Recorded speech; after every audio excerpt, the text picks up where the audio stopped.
तर चला मंडळी, कुणाकुणाचा बरं सांजरीचा रवा भाजून झाला आहे त्यांनी मला एक कमेंट करून नक्की कळवा। तर मी सुद्धा आता अक्षय तृतीया जवळ आली आहे, त्यामुळे आपल्याला ही तयारी करायलाच हवी। तर आज मी मस्त सांजरीचा रवा भाजून घेणार आहे, 2 दिवस तो मुरायला ठेवणार आहे। तर सुरुवात करूया आजच्या रेसिपीला। मी सुजातास किचनमध्ये आपले खूप मनापासून स्वागत करते। तर त्यासाठी लागणारं जे साहित्य आहे ते आपण आधी बघून घेऊया। त्यासाठी मी पाऊण वाटी रवा घेतला आहे, तेवढंच मी खोबरे बारीक किसून घेतले, तसेच चवीप्रमाणे गूळ घेतला आहे। आवडीप्रमाणे तुम्ही साखर देखील घेऊ शकतात। आता यामध्ये मी मनुके आणि चारोळीसुद्धा घेतले आणि जायफळ आणि वेलची पावडर मी 1 ते 2 चम्मच साखरेमध्ये मिक्सरला बारीक करून घेतली। तुम्ही आवडीप्रमाणे ड्रायफ्रूट्स वगैरे घेऊ शकतात। कढई आपली छान तापली, त्यामध्ये 1 पळी मी तेल घेतले रवा भाजण्यासाठी। तुम्ही जर तूप देखील घेऊ शकतात, नाही घेतलं तरी काही हरकत नाही। तर आता मी हा रवा छान मस्त तांबूस रंग येईपर्यंत छान भाजून घेते हलकासर। तर चॅनलला नवीन असाल तर चॅनलला सबस्क्राईब करा, बेल आयकॉनला क्लिक करायला विसरू नका, व्हिडिओला तर एक लाईक नक्की करा। आता मी जे किसलेलं खोबरं होतं ते छान परातीमध्ये पसरवून घेतलं आहे आणि त्यावर चवीप्रमाणे मी गूळ घेणार आहे। तुम्ही साखर देखील वापरू शकतात, पण साखरेमुळे काय होतं, सांजरी आपली कडक येते। गुळामुळे आपली सांजरी संपेपर्यंत छान नरम राहते आणि मुरतेसुद्धा छान आणि खाण्यासही खूप मस्त लागते आणि खरपूस लागते। तर आता बघा मी छान मस्त रवा असा हलकासर तांबूस रंग रव्याला आलेला आहे। अजून मी 1 ते 2 मिनटं छान याला परतवून घेते।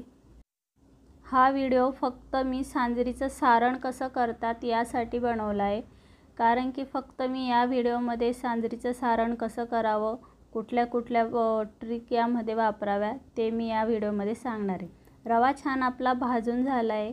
रवा आता या गुळावर टाकून घ्यायचा। यामुळे काय होतं, आपलं खोबरंसुद्धा छान मस्त कुरकुरीत होतं आणि गूळ लवकर मेल्ट देखील होतो।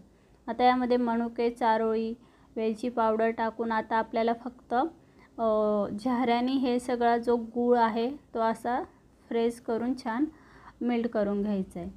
आता हे मिश्रण छान मी मिक्स करून घेते। थोडंसं हलकंसं थंड झालं की हाताने आपण ते छान मिक्स करून घेऊया। आता महत्त्वाचं म्हणजे गूळ का वापरावा, कारण की गुळामुळे सांजरीला छान पौष्टिकपणा येतो आणि अशी नरम राहते। जोवर सांजऱ्या आपल्या डब्यामध्ये असतात संपेपर्यंत ह्या सांजऱ्या खूप नरम असतात, कडक अजिबात पडत नाही। त्यामुळे होईल तोपर्यंत सांजरीच्या सारणासाठी तुम्ही गूळ नक्की वापरा। अशा पद्धतीने मी छान सारण मिक्स करून घेतले। आता यामध्ये वेलची पावडर टाकून घेते। अजून एक महत्त्वाची गोष्ट म्हणजे सारण तयार केल्या लगेच सांजऱ्या बनवायला घेऊ नका। 1 दिवस किंवा 2 दिवस, जास्तीत जास्त 2 दिवस छान हा रवा मुरू द्यायचा। नंतर तुम्ही 2 दिवसांनी या सांजऱ्या बनवायला घ्यायच्या। त्यामुळे काय होतं, छान गूळ रव्यामध्ये मुरतो आणि त्याला चव देखील छान येते आणि सांजऱ्या खूप अशा मस्त कुरकुरीत आणि छान लागतात आणि खमंग देखील लागतात। तर चला, आजची रेसिपी तुम्हाला कशी वाटली कमेंट करून नक्की कळवा। सर्वात महत्त्वाचं, चॅनलला सबस्क्राईब करा, म्हणजे मी सांजरीचा जो व्हिडिओ टाकणार आहे तो तुमच्यापर्यंत लवकर पोहोचेल। आजचा हा रव्याचा व्हिडिओ तुम्हाला कसा वाटला कमेंट करून नक्की कळवा। भेटूया पुढच्या व्हिडिओमध्ये।